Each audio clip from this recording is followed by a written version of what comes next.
Bonjour à tout le monde et bienvenue à l'épisode numéro 92 du podcast de Passion MLB en ce mois de décembre 2025. Charles-Alexis Brisebois à l'animation.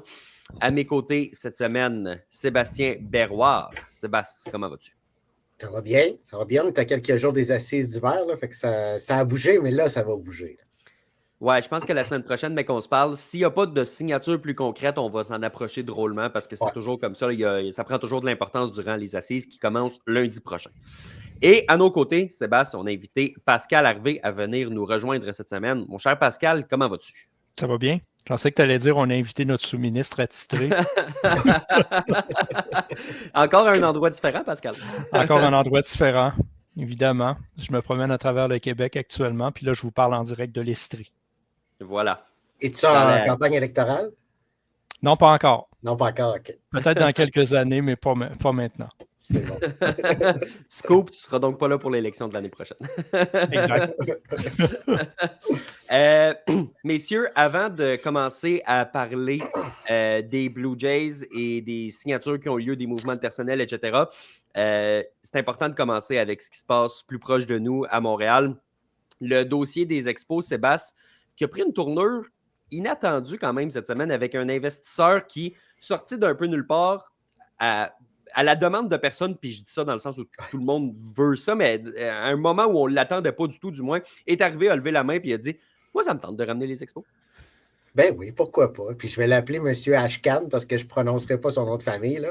Je sais que tu voulais que je me plante en ondes, là, mais ce ne sera pas le cas. C'est Karbas Frouchan, son nom de famille. Et voilà. C'est si bien dit. Mais oui, il y a un investisseur qui sort un petit peu de nulle part, qui veut ramener les expos à Montréal, qui ne le fera pas seul. Définitivement, ça va prendre d'autres investisseurs. Mais d'avoir quelqu'un qui ramène un petit peu ce projet-là à l'avant-plan, on ne crachera pas là-dessus. Ça va rester que je vais le croire quand je vais le voir, mais c'est le fun de ramener ça à l'avant-plan, puis de continuer à parler de ce projet-là, même si on sait que ça va être difficile, même si on sait qu'il va y avoir des embûches, que le baseball majeur, ce ne sera pas facile de le convaincre non plus, de convaincre des investisseurs, mais au moins, on a des gens qui veulent que les expos reviennent. Pascal, de ton côté, est-ce que tu es aussi de l'équipe? Je vais le croire quand je vais le voir. Est-ce que, tu sais, j'ai entendu des commentaires de certaines personnes qui ont dit justement que c'est quelqu'un qui essayait de se mettre sur la map en utilisant le nom des expos. Est-ce que tu le vois de cette façon-là ou au contraire, tu décides de le voir d'un point de vue plus jovial en disant ah, ben, tant mieux si on relance le projet un peu? Ben, je vais faire mon Saint-Thomas, là, évidemment. Là. Tant qu'il n'y aura pas rien de concret, on va se dire que c'est encore peut-être un écran de fumée. Malgré qu'il y a eu des démarches quand même sérieuses dans le passé. Puis comme tu l'écrivais, Charles, on n'entendait pas parler de rien de concret depuis que la garde partagée avec les Rays a été mise là, sur les tablettes. Puis c'est quand même un peu drôle d'en entendre parler à peu près un mois, jour pour jour, après l'apparition du reportage sur qui a tué les Expos de Montréal sur Netflix. C'était à peu près un mois, jour pour jour, on entend parler de la relance d'un projet. C'est le fun déjà d'en entendre parler, puis ça, de toujours le garder comme un rêve en voie de réalisation, ben, je pense que ça va toujours faire rêver les adeptes de la chose, mais en même temps, les embûches, Sébastien, tu le disais, ils vont toujours être là. Peu importe le nom qui va être mis de l'avant, peu importe le groupe qui va travailler le projet, il va toujours avoir les mêmes embûches. La flambée des salaires, plafond salarial qui n'aura possiblement jamais lieu. Puis la faiblesse du dollar canadien là, comparativement à la devise américaine. Fait que si ce n'est pas avantageux, ça ne sera pas plus, même si tu mets des nouveaux noms dans l'histoire, il va toujours avoir les mêmes embûches. Puis ça coûte des milliards de dollars. Là. Puis, ben, écoute, Pascal, tu as parlé justement de plafond salarial. Je te lance la question. On ne sait pas de quel côté ça va se diriger encore. On sait que les joueurs ne veulent rien savoir, mais en même temps, on dirait que quand tu as le propriétaire des Yankees qui s'en va dire publiquement je ne suis pas capable de dire que je fais de l'argent, puis les Dodgers sont dans une ligue qui leur est propre. Tu n'es pas les Aces d'Oakland, tu n'es pas les Yankees de New York qui a dit ça.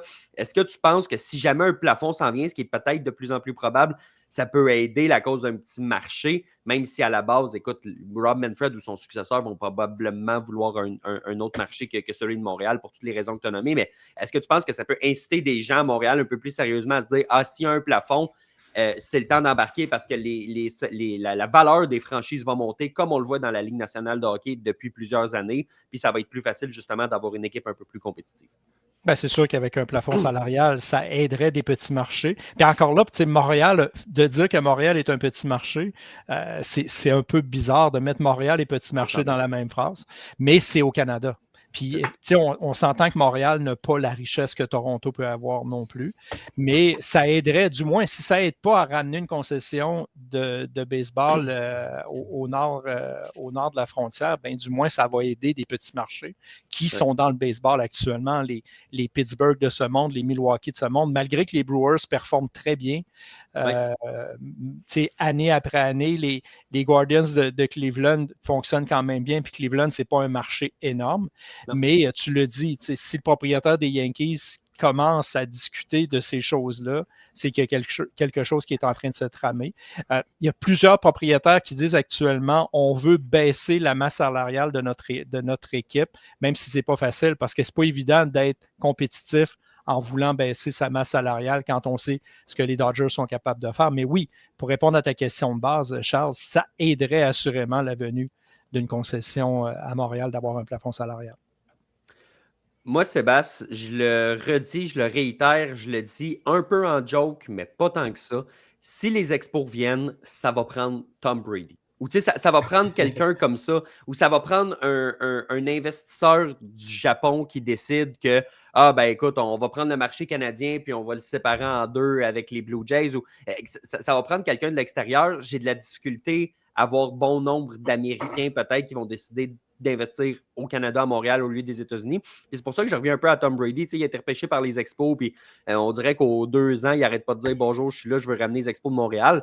Si c'était pas une joke complètement, parce que c'est quelqu'un qui a beaucoup d'influence, j'ai l'impression que ça va passer par quelque chose d'extravagant comme ça, si ça doit arriver. Évidemment, pas juste Tom Brady, puis pas juste Steven Bronfman, puis pas juste M. Ashkan qui s'est manifesté cette semaine. Ça va prendre beaucoup d'un espèce de consortium là, qu'il faudrait qu'il réussisse un petit peu mieux que dans les années 90, mais quand même, il faudrait que ça prenne un espèce de consortium. Oui, exactement. Ce serait très, très surprenant que ce soit un propriétaire unique. Là. On en voit de moins en moins. Puis, sans rien enlever à M. Ashkan, ça va prendre des poches encore plus profondes. Puis, ça va prendre justement, comme tu l'as mentionné, une étincelle. Est-ce que c'est Tom Brady? Est-ce que ce sera quelqu'un d'autre qui sort un petit peu du lot? Mais ça va prendre cette étincelle-là qui ramène les Expos dans les discussions, qui fait que c'est les Expos qu'on va privilégier peut-être au-delà d'une ville comme Nashville ou Salt Lake City ou d'autres villes américaines. Tu as mentionné, ça va être très difficile parce que les propriétaires américains vont aller vers ces villes-là, ils n'iront pas vers Montréal. Donc, ça va prendre plusieurs événements qui vont concorder vers un dénouement qui va être heureux pour Montréal. Puis on est encore très, très loin de ça. C'est drôle, Charles, tu as nommé quelqu'un du Japon, exemple, quelqu'un de l'international qui voudrait investir dans le baseball. Mais si c'est quelqu'un du Japon, moi, je pense qu'il voudrait peut-être investir du côté de Vancouver parce que l'affiliation entre l'Asie et le Canada se passe beaucoup par Vancouver. Mais en même temps, est-ce que Vancouver est désireuse d'avoir une concession du baseball majeur? On ne le sait pas. Ils ont jamais... Oui, ils ont été dans les discussions, mais pas autant que Montréal. Non, en effet. Je pensais que tu allais dire les Dodgers. Comme bon joueur. Hey, d'ailleurs, en parlant des Dodgers, ils ne volent pas juste les joueurs sur le terrain. Je ne sais pas si tu as vu la nouvelle, Pascal, mais Katie Woo, qui couvrait les Cardinals pour The Athletic depuis 5 ans, est rendue à la couverture des Dodgers de Los Angeles. Écoute, de son côté, c'est surprenant? Non, c'est ça. Mais écoute, de son côté, je pense que c'est surtout une fille de la Californie qui rentre à la maison. Là.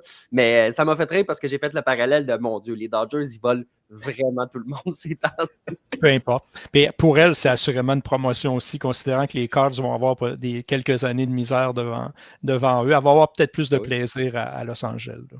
Probablement que ça va être... Elle va faire de l'overtime en octobre un petit peu plus. Là. Ça, oui, il y a des chances. Peut-être même en novembre. Il y a Olivier qui nous mentionne ici, ça tombe bien parce que le nouveau promoteur du projet du retour des Expos a des contacts partout à travers le monde.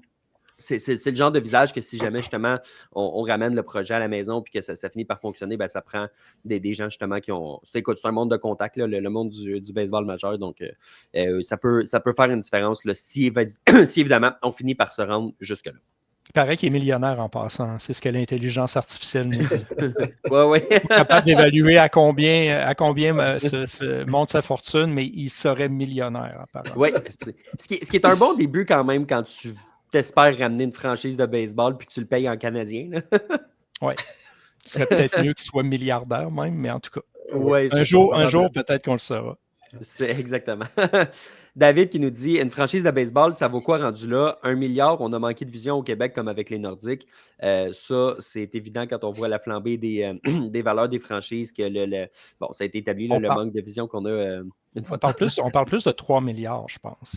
Ouais, c'est ça. Je sais qu'il y a quelques années, les Marlins valaient 1 milliard de dollars. C'était la franchise qui valait le moins. Aujourd'hui, on est un petit peu plus que ça. Puis, les Yankees, Sébastien, dis-moi si je me trompe, ils valent 7 milliards de dollars? Oui, c'était 6. Je n'ai pas les derniers chiffres, là, mais c'était 6. Je pense que les Marlins sont à 2 points quelque chose, si je ne me trompe pas, là, présentement. C'est ça. Ce qui est quand même assez fou. Là, quand tu remets en perspective, récemment, dans le monde de la Ligue nationale de hockey, il y a la valeur des franchises qui est sortie justement. Puis tu as le Canadien de Montréal qui est au 3e rang, qui est à quoi? 3,3 ou 3,4? Je pense que c'est 3,4. Les Maple Leafs, c'est la seule équipe à 4 milliards, mais au baseball, c'est une autre réalité. Là, les chiffres sont quand même un petit peu plus élevés, là, beaucoup plus de marché américain aussi. Donc, ça fait la différence. Puis on parlait des Nordiques, si je ne me trompe pas, ils ont été vendus pour 75 millions. Là, donc, ça fait aucun sens. C'est incroyable. On pourrait demander à l'intelligence artificielle si c'est millionnaire, ça, 75 millions. Mais les gars, Pascal, ce qui reste évidemment dans tout ça aussi, comme Eric nous le mentionne, c'est qu'on n'a pas plus de stade qu'avant. C'est beau qu'il y ait une configuration baseball au stade olympique, mais tu le sais comme moi, s'il y a un retour du baseball, c'est pas là que ça va se passer. Non, puis comparativement aux A's qui sont passés par Sacramento pour se diriger vers Las Vegas, on n'a pas comme d'entre-deux, là. Non. Ils ne peuvent pas aller jouer au stade des capitales ou peu importe. Là. On va manquer d'espace. Puis oui, la configuration baseball au stade olympique, ça reste le stade olympique. Exactement. Sébastien, ça fait le tour de ce qu'on avait sur les expos. On va passer donc au bloc sur les Blue Jays. Okay, Blue Jays, let's play ball. La semaine passée, 1h30, 2 heures avant qu'on enregistre, il y a Dylan Cease qui a signé son gros contrat avec les Blue Jays, qui a été rendu officiel dans les derniers jours d'ailleurs. Il va parler en compagnie de Scott Boras, parce que quand Scott Boras fait signer un client, il est à la conférence de presse. Ils vont parler avec les dirigeants des Blue Jays la semaine prochaine en Floride, en marge des assises d'hiver. Et Ross Atkins, Sébastien, il va avoir du stock à parler parce que, entre-temps, il y a Cody Ponce, qui s'amène avec les Blue Jays de Toronto. Ça a été le MVP en Corée l'année dernière. Il a maintenu des statistiques incroyables. Évidemment, c'est en Corée. C'est à prendre avec un grain de sel, mais il a quand même été le meilleur de la gang, donc ça vaut quelque chose. Un contrat de 30 millions de dollars sur 3 ans, donc 10 millions de dollars par année. Ça, Sébastien, c'est pas le genre de contrat que tu veux donner à un gars que tu espères envoyer en relève. Non, je pense pas. Puis moi, ça m'a jeté un petit peu en bas de ma chaise, dans le sens que tu donnes non seulement 30 millions à un gars qui évoluait en Corée, qui n'a pas joué dans le baseball majeur depuis 2021, mais pour 3 ans. T'sais, un 10 millions sur 1 an, j'aurais très bien compris. C'est un beau risque, mais sans rien enlever à la Ligue de la Corée. C'est un tout autre ball game en Amérique du Nord. Ouais. J'ai hâte de voir. Ça peut payer ce genre de signature-là. Mais par contre, on l'a pour 3 ans. Puis oui, comme tu l'as mentionné, il faut l'amener dans la rotation. Puis il va avoir un rôle quand même assez important parce que si tu donnes cet argent-là à un lanceur de cette façon-là, il faut que tu lui donnes des responsabilités qui viennent avec. Est-ce qu'il va être capable de faire le travail dans le baseball majeur? Ça, on ne le sait pas. Puis ça risque d'avoir des répercussions sur le reste de la rotation. T'sais, là, on parlait que peut-être José Berrios serait échangé. Moi, personnellement, je ne ferais pas ce mouvement de personnel-là tout de suite. On n'a aucune idée comment Ponce va réagir. Avoir de la profondeur dans une rotation partante, c'est tellement important. On l'a vu, entre autres, avec les Dodgers dans les 2 dernières années. Donc, oui, on a ajouté de la profondeur. Moi, je ne défrais pas cette profondeur-là du côté des Jays. Pascal, on reviendra sur la profondeur parce que c'est évidemment un des sujets très, très, très importants. Mais si on se concentre sur Ponce en général, En fin de semaine, sur Passion MLB, tu as écrit un texte sur les Blue Jays, comme quoi que Gausman et Cease, ce sont des lanceurs qui vont chercher énormément de retraits sur 3 prises. Visiblement, les Blue Jays ont un type de lanceur en tête parce qu'en 180 manches cette saison en Corée, on parle de 252 retraits au bâton. Encore une fois, c'est un gars qui est capable d'aller chercher les retraits sur 3 prises. C'est un excellent taux sur 9 manches, évidemment. Là, donc, c'est presque un retrait et demi là, par manche. Qu'est-ce que tu penses de cet aspect-là? Donc, ça va être quand même assez puissant, là, les retraits au bâton. Puis, évidemment, Trey Savage, on l'a vu, il est capable d'aller en chercher. T'as une couple de gars comme ça. Shane Bieber, s'il veut, il est capable d'aller en chercher quelques-uns aussi. Ça va être le festival du retrait sur 3 prises là, dans cette rotation. Il va y avoir des retraits sur 3 prises, c'est évident. Puis là, on voit que c'est possiblement la philosophie de l'équipe de rajouter des lanceurs de ce style-là. Mais moi, je trouve vraiment que c'est une drôle de signature quand même parce que je fais le parallèle, j'aime faire les parallèles avec d'autres sports, mais c'est comme un joueur de hockey qui va aller passer 3-4 ans en KHL. Il va marquer 40 buts une année. Il va être proclamé le joueur par excellence à la KHL. Il revient dans la Ligue nationale. Mais ça reste un gars qui a brillé dans la KHL. C'est pas le même calibre. Là. Puis la Ligue de la Corée, vous l'avez dit, on ne veut pas rien leur enlever, mais c'est pas... tu ne joues pas contre les Dodgers de Los Angeles. Puis moi, ce que je retiens, c'est qu'ils ont rajouté un droitier. Tu sais, le seul gaucher qui a fait sa marque l'année passée, c'est Eric Lauer, puis il était là un peu par défaut. On l'a sorti de la rotation parce qu'on était allé chercher Bieber, puis on voulait avoir des valeurs sûres. On a fait lancer Scherzer, mais il n'y a pas plus de gauchers actuellement dans la rotation. Puis je me dis, si tu n'es pas capable d'ajouter un gaucher, si Ponce aurait été gaucher, là, j'aurais dit, OK, tu t'amènes un gaucher pour 3 ans, tu t'assures d'avoir cet effet-là dans ta rotation pour que les équipes soient plus difficilement en mode ajustement. Mais là, tu as juste des droitiers devant toi. Oui, c'est des gars qui sont capables de faire des retraits sur 3 prises, mais ça reste un droitier que tu viens d'ajouter. Puis, est-ce qu'il est meilleur que Berrios? Ben, c'est la question qu'il faut se poser. Parce que tout tourne autour de Berrios en ce moment. Parce que moi, en tant que tel, cette signature-là, je l'aime bien chez les Blue Jays. Évidemment, c'est pas au niveau d'un Dylan Cease. Il n'y a personne qui s'attend à ce que Ponce soit le lanceur numéro 1 ou numéro 2, qui lance ça va être un lanceur qui va lancer dans le bas de la rotation, visiblement. Sébastien a parlé justement du fait qu'il y a beaucoup de profondeur présentement en ville. Si tu regardes ça, tu as Kevin Gausman qui est assuré d'un poste. Tu as Dylan Cease qui est assuré d'un poste.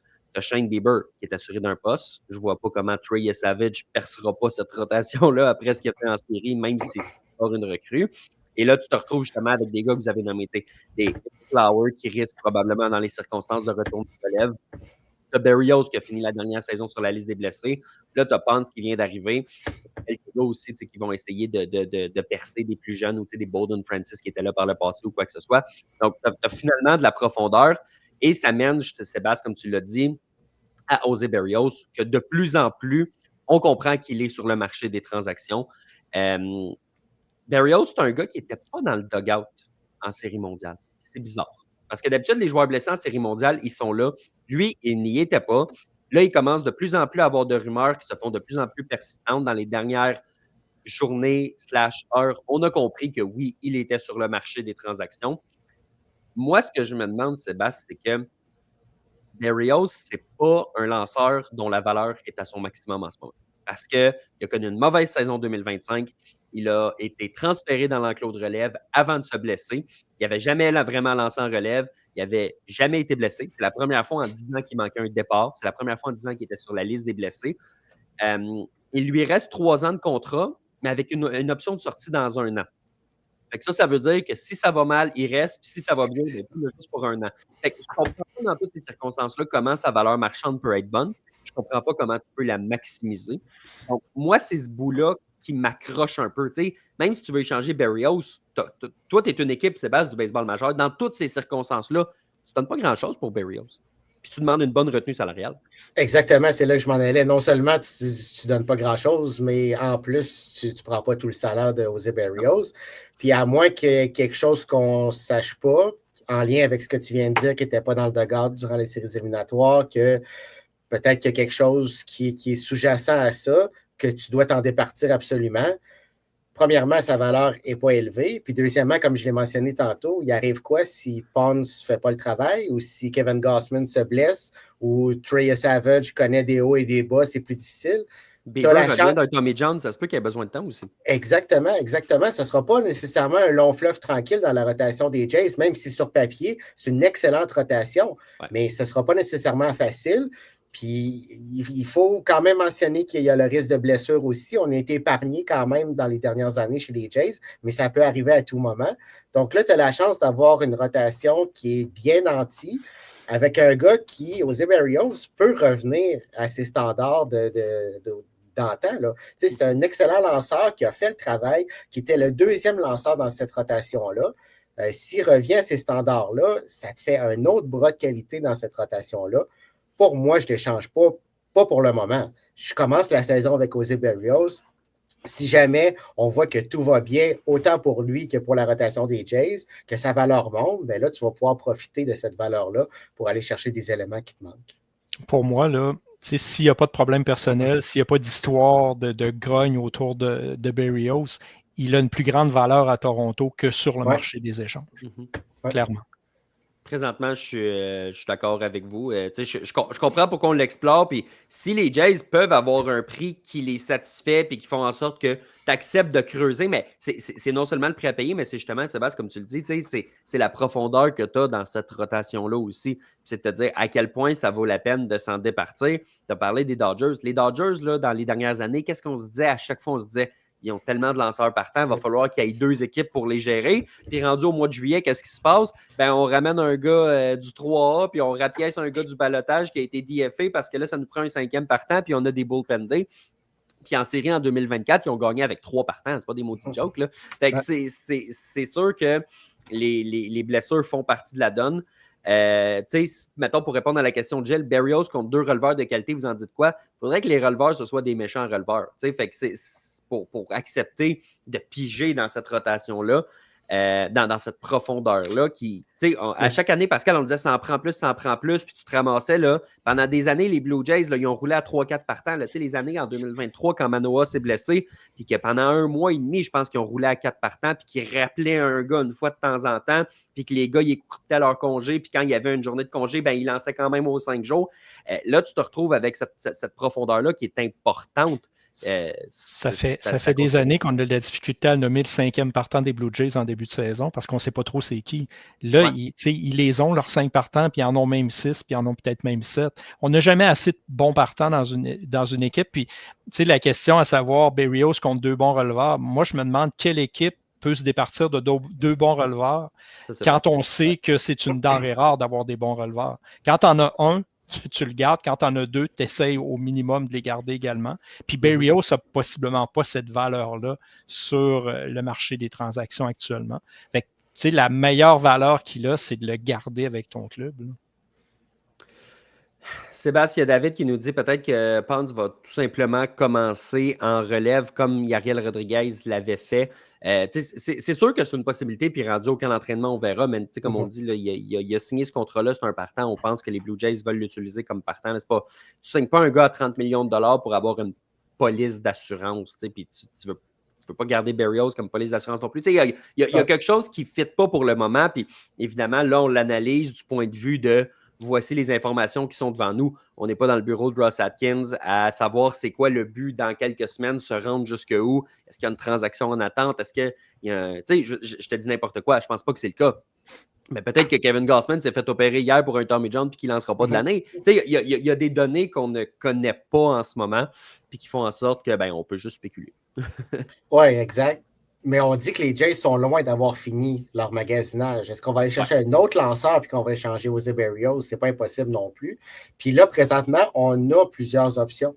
Oui, Ponce pourrait aller en relève, Berrios pourrait aller en relève. C'est pas idéal, mais on a plusieurs options. Puis on n'a aucune garantie que tous ces lanceurs-là vont être là le premier jour du camp d'entraînement, puis vont être là le premier jour de la saison régulière aussi. Il peut se passer tellement de choses. Puis pour moi, j'aime mieux avoir cette panoplie de lanceurs-là sous la main qu'avoir 4 ou 5 lanceurs, que ton 5e partant, tu n'es pas trop sûr, puis que là, il y en a un qui se blesse en plus. Là, tu es vraiment dans le trouble. Les Jays, présentement, ne sont pas dans le trouble. Il n'y a rien qui presse. La valeur de Berrios ne sera pas plus élevée. Elle n'est pas plus élevée qu'elle le sera l'an prochain. Donc, moi, j'attends. Puis, il n'y a rien qui presse. Puis, ce qui est intéressant, Pascal, c'est que les Blue Jays ont agi rapidement.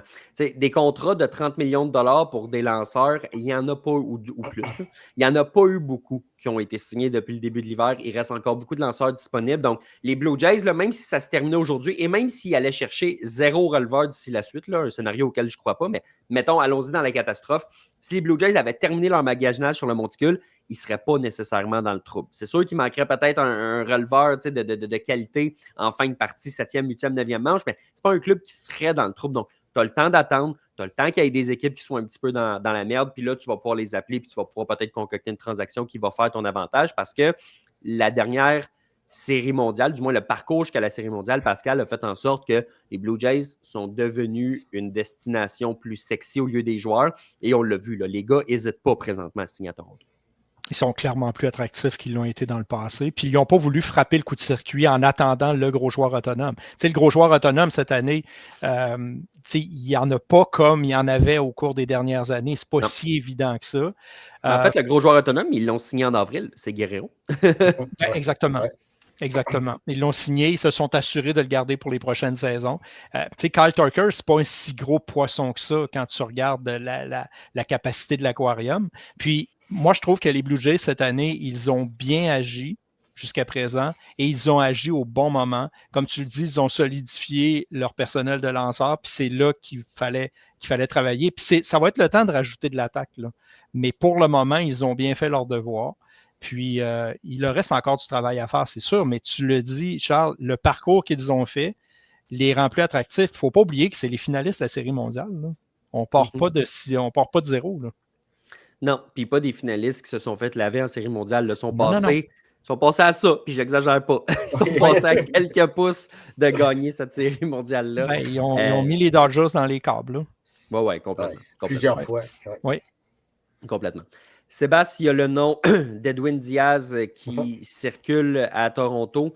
C'est sûr que dans un monde idéal, ce serait le lanceur que tu veux. Là, le bruit qui court en ce moment, c'est que les Blue Jays sont peut-être une des grandes menaces des Mets de New York pour essayer de signer Edwin Diaz.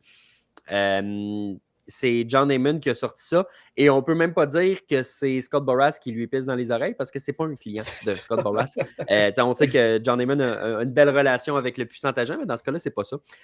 Donc, est-ce que tu y crois, toi, un Edwin Diaz à Toronto? Moi, j'ai l'impression qu'il est relativement prédestiné à retourner avec les Mets, mais écoute, Freddie Freeman a signé ailleurs, puis on ne sait jamais ce qui peut se passer. Ben, John Heyman a aussi des bonnes relations avec les Mets. Là. Donc, c'est peut-être que l'info vient de là. Peut-être que les Mets savent qu'ils sont... parce que ce que Heyman a dit, ce serait une course entre les Jays et les Mets là, pour le moment. Ça n'empêche pas une autre formation de s'insérer dans le derby. Mais pour l'instant, ce serait entre ces deux-là. Puis je sais que toi, tu n'y crois pas tant que ça à un releveur qui est si bien payé à Toronto. Mais moi, c'est ce qui manque aux Jays, selon moi. Puis un Edwin Diaz. Oui, je sais que tu es d'accord, mais un Edwin Diaz qui arrive dans cet enclos de relève-là, qui place Jeff Hoffman dans sa chaise en 8e manche, ça change complètement le visage de l'enclos de relève. Ça fait des Jays une formation encore plus solide. Puis, tu sais, tantôt, tu disais, si on signe personne, on n'est pas dans le trouble. Mais si tu ajoutes un Edwin Diaz, non seulement tu n'es pas dans le trouble, mais là,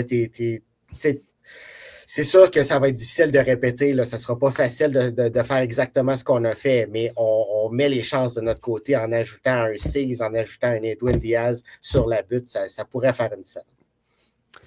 Toi, Pascal, un Edwin Diaz à Toronto, est-ce que tu y crois ou tu as l'impression que si jamais il quitte les Mets, c'est peut-être encore les Dodgers qui vont être là? Comment tu vois ça, le marché d'Edwin Diaz? Même discours qu'on vient de tenir. Les Jays sont rendus une destination de choix. Puis, tu sais, ils font partie de la discussion au même titre que les Dodgers, les Yankees, les Mets. Quand il y a de l'argent à mettre sur la table pour aller chercher quelqu'un, ben les Jays sont là. Puis, tu sais, Diaz a évolué à New York au cours des dernières saisons. Si lui, il pense qu'il y a une chance, plus de chances de gagner à Toronto à court terme qu'à New York, puis je pense que c'est le cas, là, vous êtes d'accord avec moi, ben il va choisir Toronto. Donc, oui, j'y crois. Puis je le prends demain matin. Puis j'entends déjà la trompette se faire aller là, dans son entrée sur le terrain. Ce serait spectaculaire. Ça serait vraiment quelque chose. Ouais. Puis c'est exactement ça qui fait la différence. C'est la présence en série mondiale, c'est le sérieux de l'organisation parce qu'on le sait que les Jays, par le passé, c'était pas une question d'argent. On était prêt à surpayer pour des joueurs. Puis là, c'est exactement ce qu'on fait. Là. Pour moi, on a surpayé pour Dylan Cease, on a surpayé pour Cody Ponce, mais là, on réussit à les amener à Toronto. C'est ça qui fait la différence, puis c'est ça qui pourrait faire la différence dans le cas d'Edwin Diaz. Ils vont devenir les Dodgers du Nord. Puis le pire, c'est que c'est un peu ça, parce que tu regardes, l'an passé, les Dodgers, en 2024, oui, comme je l'ai dit tantôt, ils ont gagné avec 3 partants, mais on savait qu'il y a des partants qui allaient revenir, on savait que Shohei Ohtani allait commencer à relever, à lancer, excuse-moi. Malgré tout, ils ont gagné la Série mondiale, puis qu'est-ce qu'ils ont fait rapidement? Ils sont allés signer Blake Snell, un énorme contrat. Mais les Blue Jays ont fait la même chose sans évidemment gagner la Série mondiale, mais on s'est rendu super loin. On a prouvé que c'était une équipe qui était capable de gagner. Qu'est-ce qu'on fait? Paf, on s'en va donner le plus gros contrat de l'histoire pour un lanceur à Dylan Cease, 210 millions de dollars. Donc, la comparaison est bonne aussi là, à ce niveau-là quand même. On a quelques questions ici. Vous ne serez pas surpris, messieurs, sur Beau Bichette. Il y a Danny ici qui nous dit, est-ce que Beau va signer avec les Jays? Et Sébastien, il y a David qui a lu ton texte aujourd'hui. Un texte qui a fait quand même beaucoup réagir de ce que je vois. Bon angle que tu as pris là de comparer Kyle Tucker et Beau Bichette, parce que là, le bruit qui court, Sébastien, c'est que ben là, on ne pourra pas signer les deux. Là, premièrement, sur le terrain, c'est une chose. Deuxièmement, c'est quand même 2 bons contrats. Dylan Cease a été là. Je sais bien que les Blue Jays ont fait de l'argent durant les séries, mais tu ne peux pas signer tout le monde non plus. Donc, la question est bonne dans l'optique où, évidemment, on assume que les deux sont intéressés à venir à Toronto. Est-ce que c'est Beau Bichette? Est-ce que c'est Kyle Tucker? C'est une question que les Blue Jays doivent se poser en ce moment. Qui doivent se poser. Puis c'est pas une question simple, c'est une question qui demeure compliquée. Ça a des répercussions. Si tu amènes un ou l'autre, il y a des déplacements au sein de cet alignement-là qui font que l'autre ne peut pas nécessairement arriver avec les Jays. Si tu amènes un Tucker, ben là, ton Addison Barger s'en va au 3e but, ton avant-champ est déjà rempli et l'inverse. Donc, il va falloir choisir entre les deux, puis c'est très, très difficile de les départager. Les deux ont d'excellentes statistiques. Beau Bichette, c'est un gars qui a grandi dans l'organisation. On sait qu'est-ce qu'il peut nous donner dans l'organisation des Jays. Kyle Tucker, c'est un bâton gaucher. Tu amènes quelque chose de nouveau dans cette formation-là qui a passé si près de remporter la Série mondiale. C'est vraiment pas simple. Est-ce que ça va se terminer par des contraintes financières? Parce que, oui, les Jays ont de l'argent, mais là, on a une masse salariale d'environ 250 millions, puis on sait qu'on ne veut pas se rendre à des niveaux comme les Mets et les Dodgers. Donc, il faut faire des choix. On a dépensé jusqu'à maintenant. On va continuer à le faire, mais on ne peut pas dépenser sans compter non plus. Donc, on va avoir un choix à faire. Est-ce qu'on va y aller avec l'option peut-être la moins coûteuse? Je ne le sais pas, mais ce ne sera vraiment pas facile si les deux sont vraiment intéressés à s'amener à Toronto de choisir entre les deux.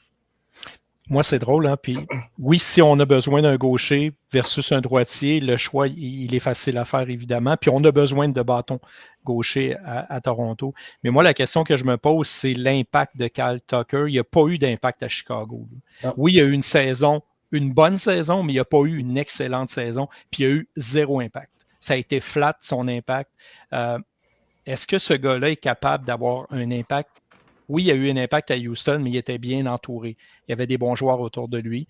À Chicago, où il y avait moins de bons joueurs qu'à Houston, on a vu ce que ça a fait.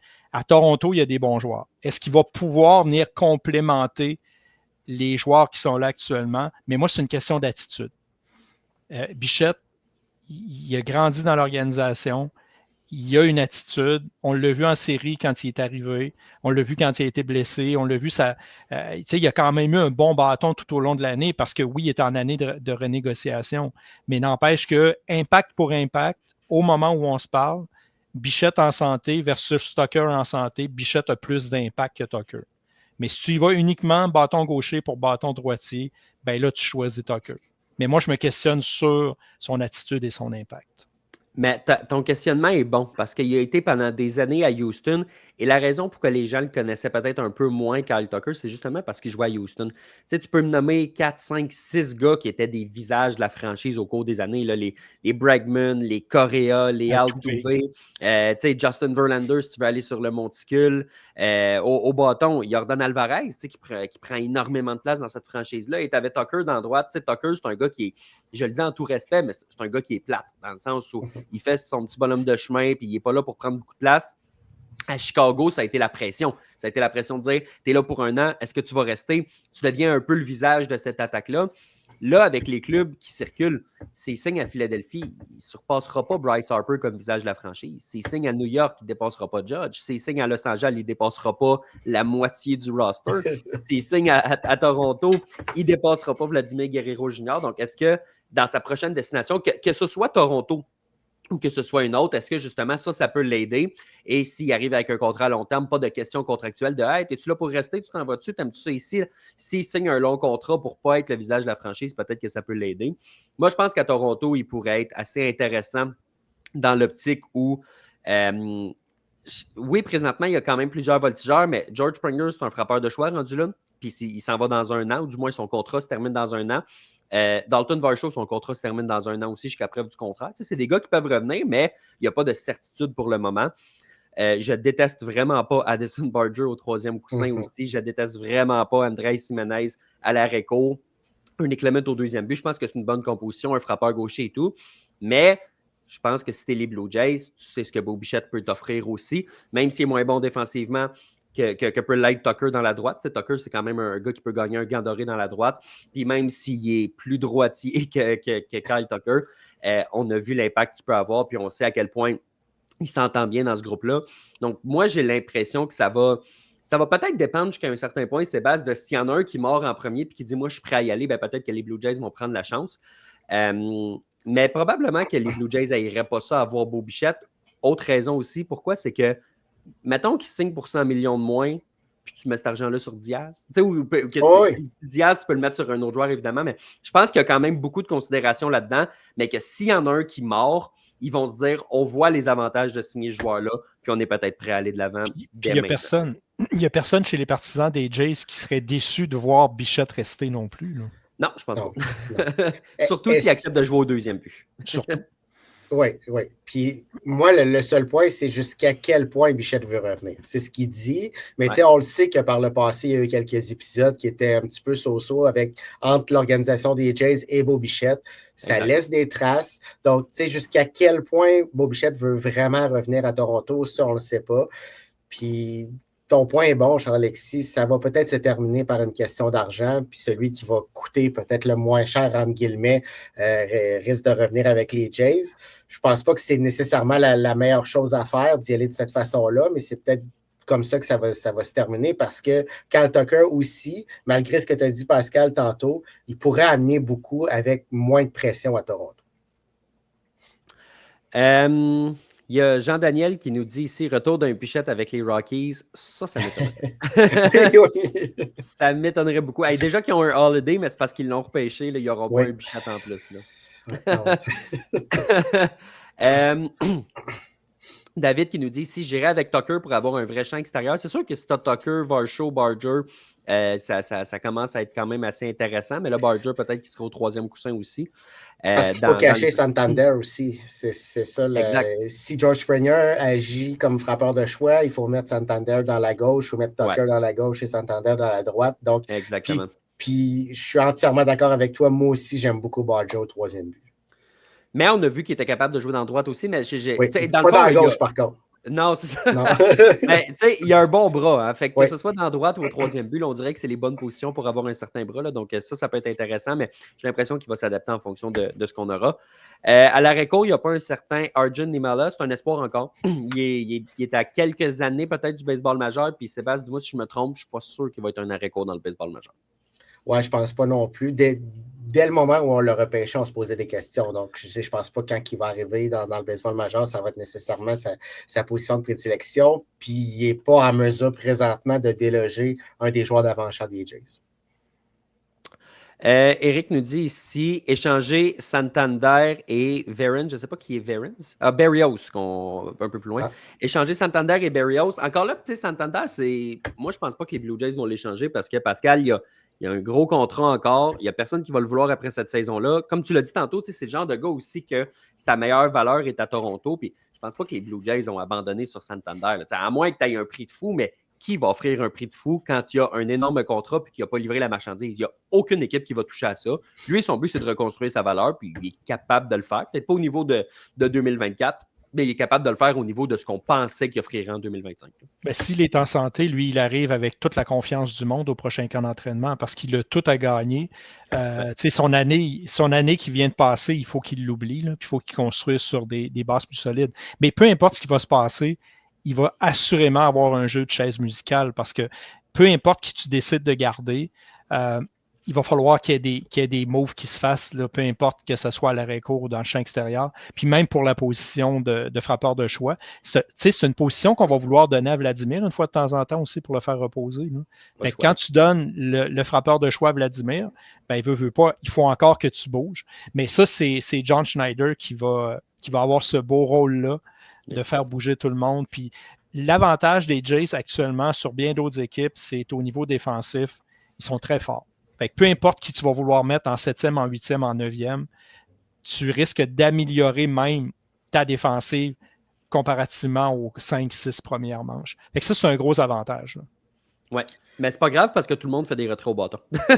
C'est ça, il n'y aura même pas de balance. Tu ne même pas de la mitaine du receveur. Non, tu vas passer entre le lanceur et Kirk. Oui, c'est ça. Ils n'auront même pas l'opportunité de flasher leur belle défense. Les gars, juste avant qu'on poursuive, là, juste pour revenir sur Kyle Tucker, je ne sais pas s'il a pris un avion, mais John Heyman dit qu'il a visité les Jays aujourd'hui. Oh!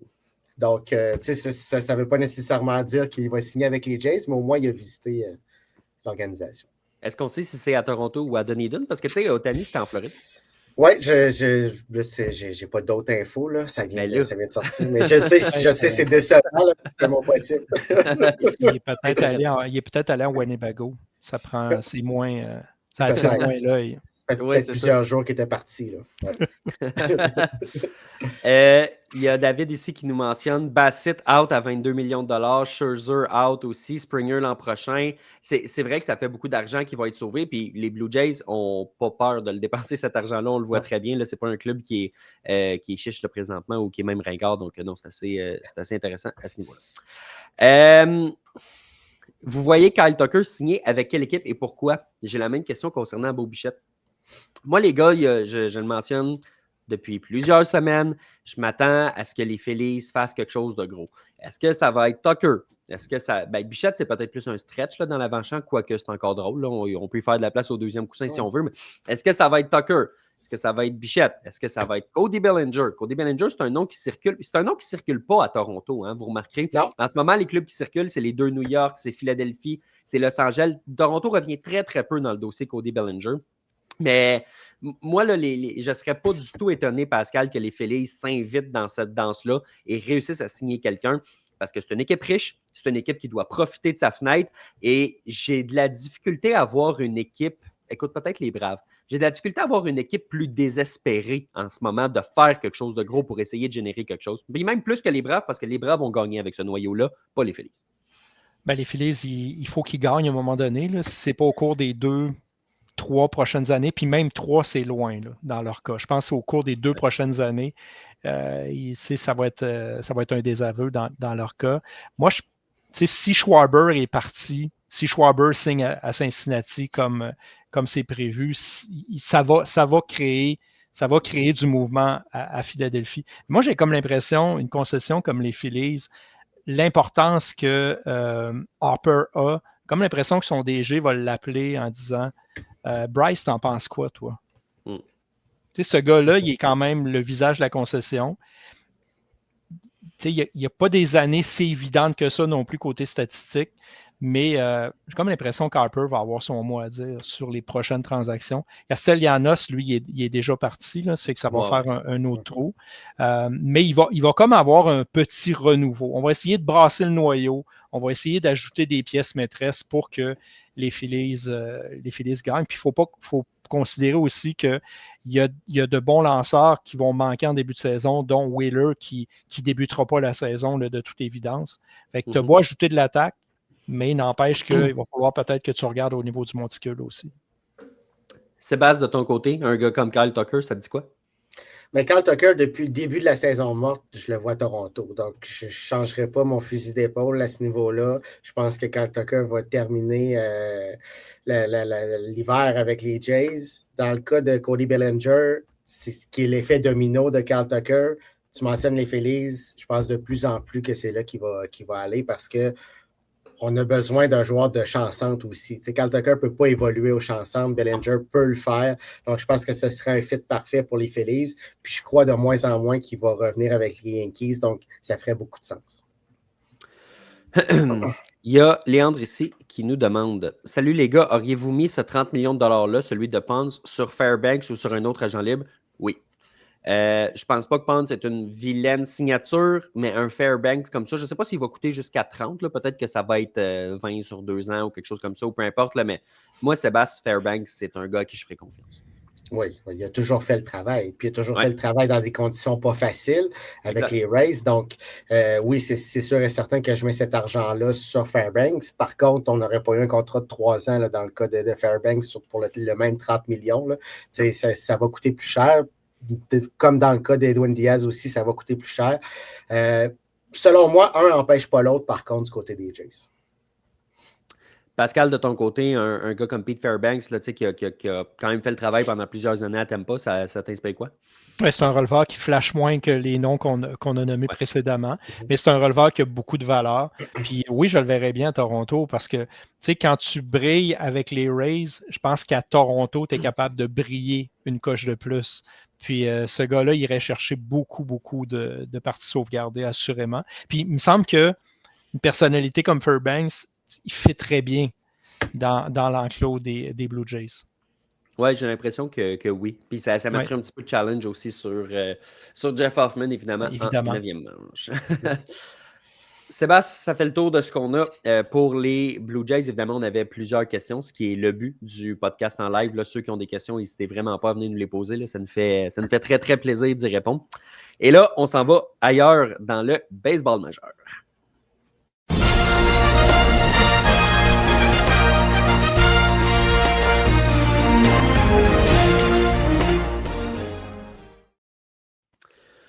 Il y a une nouvelle qui est tombée dans les derniers jours. Sébastien, je te lance là-dessus parce que je voulais te lancer et parce que Léandre a une question.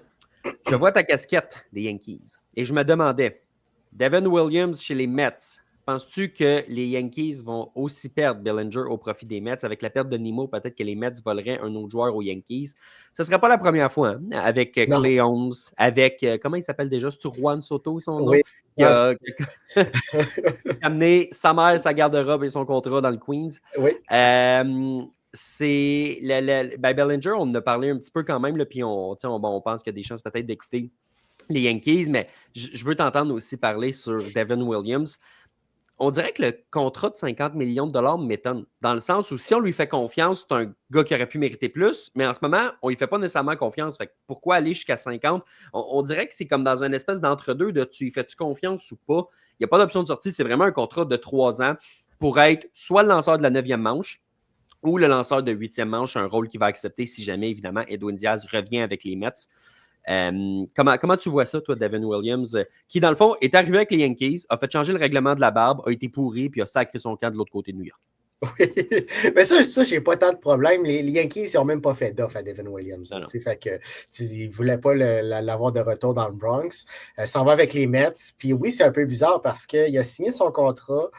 Puis ça fait que les Mets ne sont pas sortis du derby Edwin Diaz. Fait que, pour Williams, on lui donne le rôle de la 8e, de la 9e, parce qu'entre autres, on ne sait pas s'il est capable de prendre le rôle de la 9e. Il ne l'a pas prouvé en 2025 avec les Yankees. Puis on sait que si on ramène Edwin Diaz, il va faire le travail contrairement à Williams.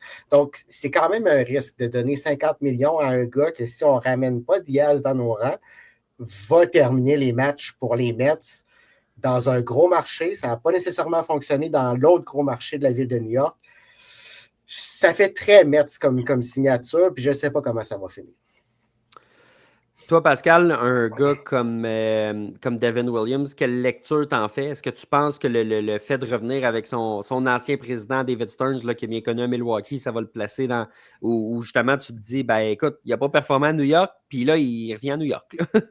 Ben, tu sais, un releveur de fin de match, ça se passe beaucoup entre les deux oreilles, puis quand tu perds le focus, ben tu le perds. C'est rare que tu le retrouves. On n'a pas vu le Williams de Milwaukee là, à New York, là, clairement pas. Connu une saison de misère. Puis les seuls qui peuvent prendre la chance de donner autant d'argent puis de donner autant de responsabilités à un releveur, c'est les Mets. Puis si on perd Diaz, c'est le pire scénario de te ramasser avec Williams. Tu viens de le dire, Sébastien, de se ramasser avec Williams en fin de match. Mais ça va être les Mets. Ça va avec les Mets, mais moi, il me fait peur. Il me fait peur parce qu'il redeviendra jamais le releveur qu'il était avec les Brewers. Puis il était dans un contexte différent. Il avait énormément moins de pression à Milwaukee qu'il en a eu cette année avec les Yankees, puis qu'il en aurait à New York s'il devient celui qui va terminer les matchs advenant le départ de Diaz. Fait que non, c'est pas une bonne signature. Puis oui, c'est un risque énorme avec beaucoup d'argent en jeu, mais il y a juste les Mets qui peuvent faire ça. Mais ce que ça a pour effet, puis je me demande jusqu'à quel point, Sébastien, ça a pesé dans la discussion, c'est que, je veux dire, évidemment, c'est pas juste pour ça qu'on l'a signé, parce que ça revient cher du pouvoir de négociation, mais tu t'achètes du pouvoir de négociation avec Edwin Diaz. Parce que si Edwin Diaz ne veut pas signer à ton prix, puis on se doute que malgré tout, il a envie de revenir avec les Mets, ben eux autres, ils ont juste à se dire, on a une option, 9e manche. Puis ils ne sont pas obligés d'y croire, mais ils sont obligés de se faire croire. Pas sûr que Diaz le croit non plus. Non, c'est ça. On ne sait pas qu'est-ce que lui en pense, mais c'est par la force des choses, ça donne du pouvoir de négociation à David Stearns qui dit « Ouais, tu veux aller ailleurs? Vas-y. Nous autres, on a notre prix qui est là, on veut te revoir, pas à tout prix. » Je ne sais pas si Diaz, si Stearns l'appelle ou appelle son agent, ils ne vont pas lui répondre. Ah ouais, tu es vraiment sérieux, là? Tu veux y aller avec Devin Williams pour toute la prochaine saison? Tu veux te priver de mes services parce que tu ne veux pas me payer? Oui, c'est probablement que ça ajoute un petit peu de pouvoir de négociation parce qu'il y a quelqu'un qui est là en place. Mais Devin Williams n'a pas l'aura qu'il avait avec les Brewers, donc ça a un petit peu moins d'impact. Si Edwin Diaz revient, par contre, la signature des Mets devient beaucoup moins pire. Puis là, on a deux bons releveurs parce que Devin Williams est un bon releveur s'il n'est pas dans ce poste de closer dans un gros marché. Mais est-ce que tu donnes autant d'argent à un gars de 8e manche? Mais ça revient un petit peu aux Blue Jays. Est-ce que tu donnes autant d'argent à Dylan Cease? Les Mets, ils n'ont pas vraiment de problème d'argent, puis je ne pense pas que ça les empêche d'aller signer quelqu'un d'autre. Donc, dans cette optique-là, ce ne serait pas si pire. Puis pendant ce temps-là, ben, il ne lance pas pour un rival de division. Aussi. C'est vrai. En parlant de gars qui a déjà été releveur chez les Mets, Pascal, Ryan Helsley qui a connu beaucoup de succès à Saint-Louis, très peu à New York, on va le dire pour être poli. Ça s'est très mal passé là, après la date limite des transactions.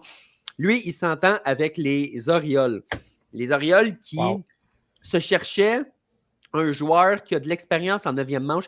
On a chialé là-dessus, Sébastien, une couple de semaines. Pourquoi les équipes ont peur des termes? Tu cherches un closer. Genre, c'est ça. Un closer d'expérience. Un gars qui a déjà eu de l'expérience en 9e. Qu'est-ce que c'est ça?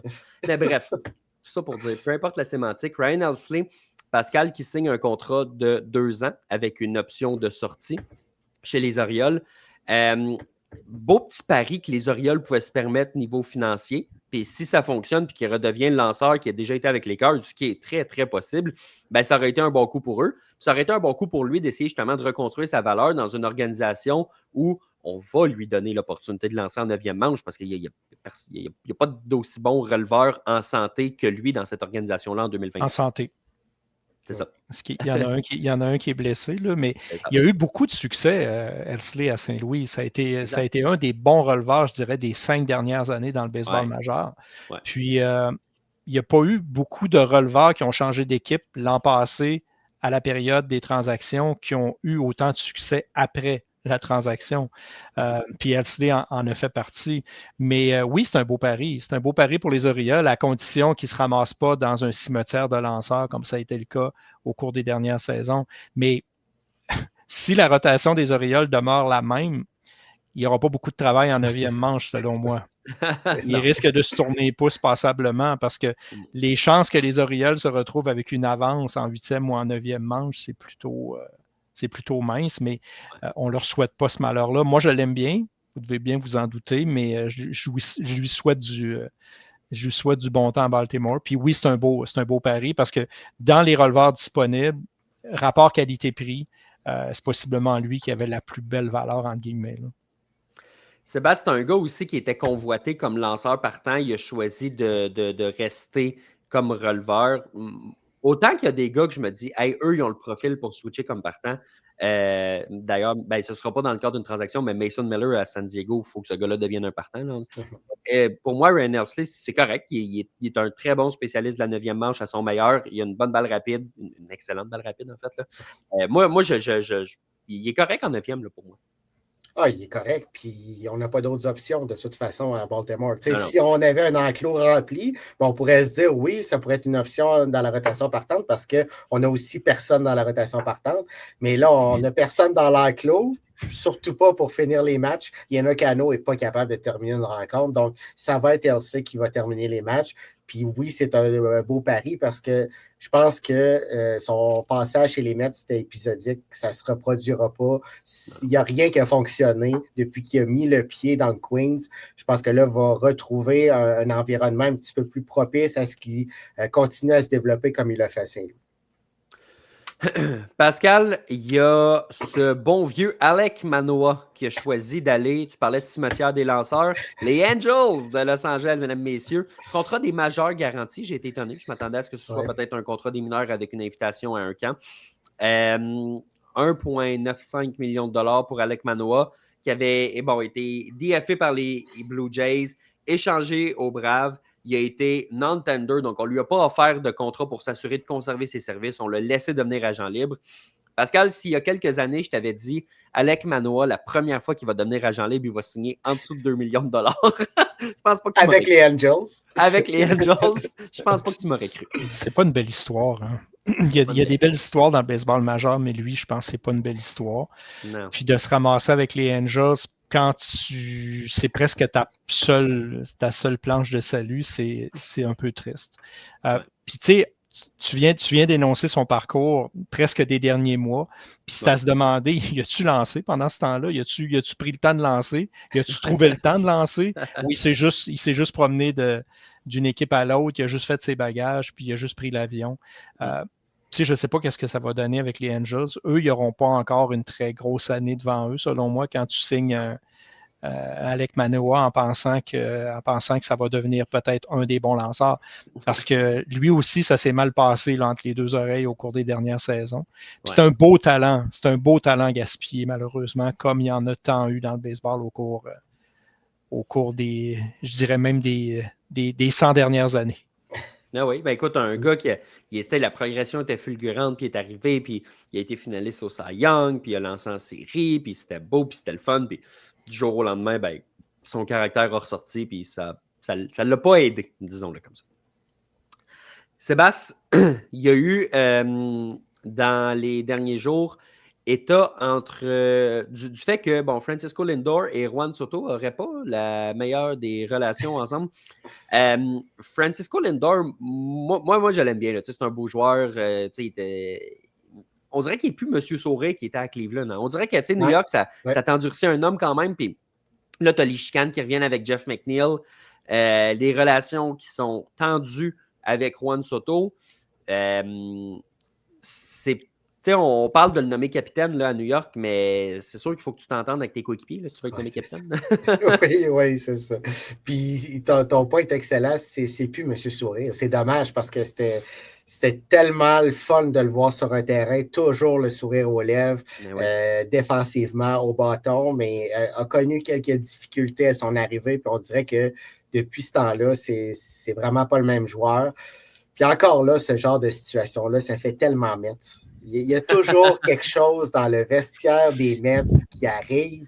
Je ne sais pas pourquoi, mais c'est tout le temps les Mets qui sont concernés par ce genre de situation-là. Juan Soto doit s'ennuyer d'Aaron Judge présentement. Oui. C'est quoi le soap qui dure depuis tant d'années aux États-Unis, là, les Feux de l'amour? Ou, les Mets de New York, c'est les Feux de l'amour du baseball major. Les gars arrivent là, ils s'éteignent, ils se chicanent, ils ont le goût de partir ailleurs.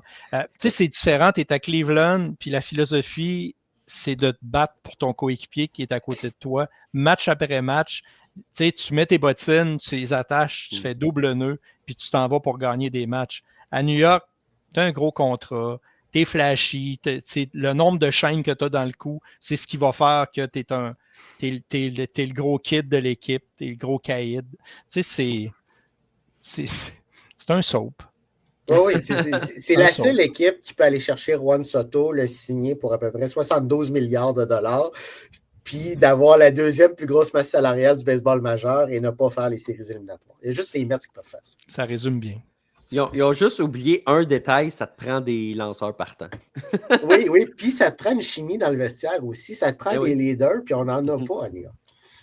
On va le traduire en mauvais français international, là, comme un soap opera. Là. Juan, je ne crois pas que nous avons l'équipe pour se rendre aussi loin. Ce n'est pas vrai. Francisco, nous pouvons y arriver. Non, pas dans les conditions actuelles. Je pensais pas vivre ça ce soir. Hey, moi non plus. Mais ils n'ont pas de lanceur. Ils n'ont pas déjà eu Jacob deGrom? Oui, mais il ne devait pas être assez bon pour eux autres. Probablement pas. C'est ça. Non, c'est ça. Non. Mais moi, il y a une couple de semaines, je ne sais pas si tu te rappelles, Sébastien, sur Passion MLB, j'ai fait un texte en disant je ne serais pas étonné que Jacob deGrom, son prochain lancé, le fasse à New York, là, quand on a compris qu'il y avait des problèmes d'argent là, du côté du Texas. Puis quand j'ai vu qu'il y avait une grosse transaction entre les Mets et les Rangers, je me suis dit, c'est ça. Ben non, finalement, c'est Marcus Semien. Comme si on avait besoin de Marcus Semien. Hein. Je sais pas. Oui, puis on échange un favori en plus. Au moins, on brasse les choses. Là, puis on stabilise un peu l'avant. On ne reviendra pas là-dessus. Je ne sais toujours pas qui a gagné cette transaction-là, les gars. Mais c'est encore très Mets de ne pas savoir qui gagne une transaction. C'est le genre de transaction que les Mets concluent, puis qu'on ne sait pas pourquoi, on ne sait pas comment, mais il y en a un qui va gagner cette trade-là.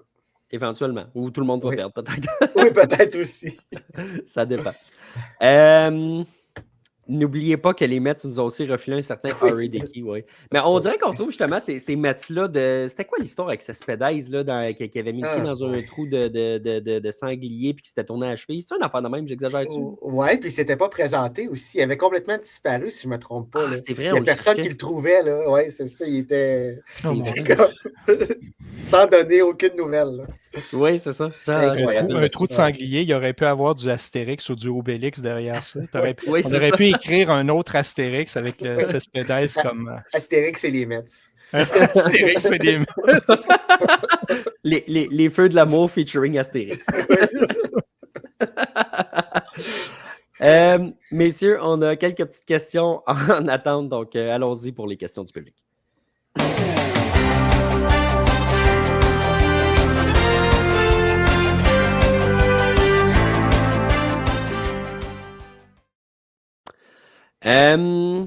On a ici, Sébastien, une question de Olivier qui nous dit « Suis-je le seul qui trouve que les propos de Sonny Gray sur les Yankees étaient complètement inutiles? » Pour ceux qui n'ont pas vu, Sonny Gray qui a dit qu'il était très content d'être avec les Red Sox, qu'il n'a jamais voulu être échangé aux Yankees, que ça s'était fait un peu contre son gré par la force des choses. Là, il n'y avait pas de contrôle sur la transaction, mais qu'il ne voulait pas lancer à New York. Puis que là, il est très content d'être avec une équipe, de lancer pour une équipe pour qui c'est facile de détester les Yankees. Donc, écoute, il s'est gâté, il s'est poivré. Là. Il s'est mis des gens à Boston de son bord, ce qui est correct, c'est sa nouvelle organisation. Mais d'après moi, ça va être la grisaille un peu, mais qu'il ait lancé à New York pour la prochaine fois. Là. Et vous savez, les gars, comment je trouve ce genre de déclaration-là. Là, oui, Olivier, je trouve ça inutile. Puis tous les joueurs qui font ça, incluant Jazz Chisholm Jr., là, à quoi ça sert? C'est quoi le but? Qu'est-ce que tu recherches en faisant ça? Ça peut juste te mettre dans le trou. Sonny Gray, ça ne donne absolument rien de faire ça. Puis comme tu l'as dit, Charles, quand il va affronter les Yankees, qu'est-ce que vous pensez que les Yankees vont faire? ils vont vouloir le frapper. Puis ils l'ont frappé cette année contre les Cards. Donc, ça risque d'être le cas encore cette année. Je ne comprends pas ce besoin, surtout pour un joueur que ça n'a même pas fonctionné à New York. Tu n'as même pas prouvé que tu étais capable de jouer dans ce marché-là. Puis là, tu te revires complètement contre cette équipe-là qui n'a rien demandé. Là. À ce qu'on sache, les Yankees lui ont rien fait à part aller chercher ses services. Si c'était passé quelque chose, peut-être, mais là, ce n'est pas le cas. Pascal, toi, cette situation-là, puis je remonte même à la transaction là, des Cardinals qui, bon, là on s'en doutait, là, qui se dirigeait vers un processus de reconstruction. Là, c'est évidemment plus clair que jamais. Là, probablement que Nolan Arenado va suivre. Il y a des chances que Wilson Contreras lève sa clause de non-échange aussi. Comment tu vois ça, toute cette situation-là? Parce qu'il n'était pas amer comme ça là, à Saint-Louis. Là. C'est vraiment, c'est à New York que ça a été une autre bébête, mais à Saint-Louis, ça allait bien. Il était aimé à Saint-Louis, puis il ne faisait pas de déclaration comme ça. Ouais, je pense qu'il fitait bien dans le décor à Saint-Louis. Là, puis il a fait le travail le temps qu'il était là. Mais j'en ai manqué un bout peut-être, mais avant de faire cette déclaration-là, en arrivant à Boston, est-ce qu'il avait fait une entrevue avec Big Papi sur un grand réseau? Big Papi l'a mis dans ce mood-là de dire il faut que tu donnes un uppercut aux Yankees. Tu n'as pas le choix. Il faut que tu te mettes dans ce beat-là. Il a été briefé par Vladdy, je pense. Oui, d'après moi, il y a du Vladdy, il y a du Big Papi là-dedans. Ouais, mais c'est inutile. Puis tu sais, quelle pression il met sur ses coéquipiers, quelle pression il met sur son gérant. Parce que les Yankees puis les Red Sox ne veulent pas, ils s'affrontent quand même quelques fois dans une saison. C'est jamais des matchs qui veulent rien dire.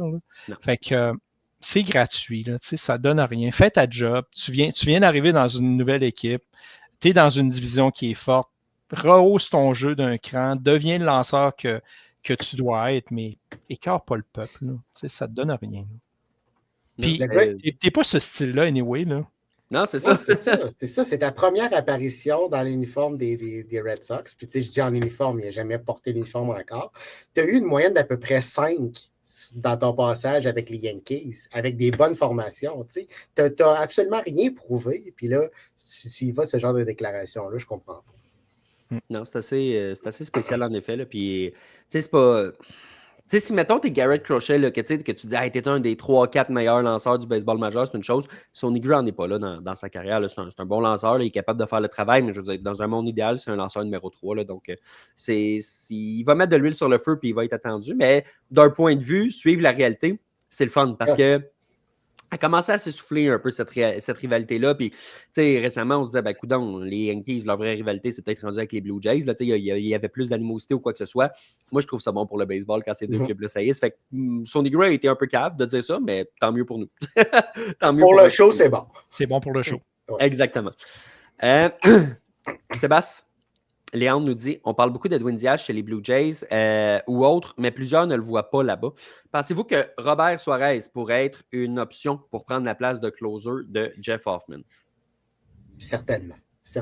Si jamais Edwin Diaz retourne avec les Mets, on va se revirer de bord du côté des Jays. Là. On l'a dit tantôt, les Jays vont être de tous les dossiers. On l'a dit, ils n'ont pas fini leur magasinage, loin de là. Puis on a besoin de renforts dans l'enclos de relève. Donc oui, ce serait une option. Puis on ne serait pas mal pris. Ce n'est pas parce qu'on n'a pas Edwin Diaz puis qu'on va chercher Suarez qu'on va être mal pris du côté des Jays. Ça reste un meilleur releveur que Jeff Hoffman. Puis ça va quand même placer Jeff Hoffman dans sa chaise en 8e manche. Pascal, on a une autre question ici qui vient de Léandre.